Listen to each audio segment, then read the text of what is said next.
Are you ready?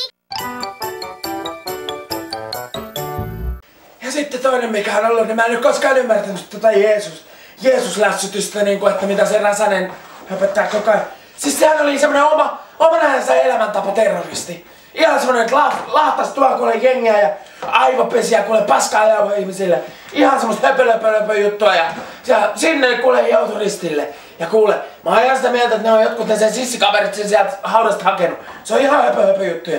Mä oon tämmöstä aivan, ja sitten uskotaan tommosisiin myytteihin, tommosisiin vanhoihin. Tiedätkö tommosisiin vanhoihin myytteihin johonkin vanhaan kirjaan. Semmonen pitkä tukka hippiä tai pilveä pössytellyt siellä kertoo tarinoita.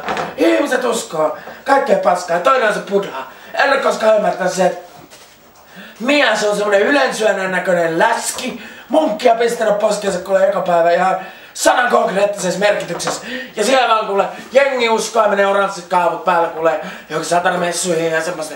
Mä en ymmärrä ollenkaan sitten tää uskonto on monta jumalaa ja elefanttia ja kädet heiluu ja kaikkea.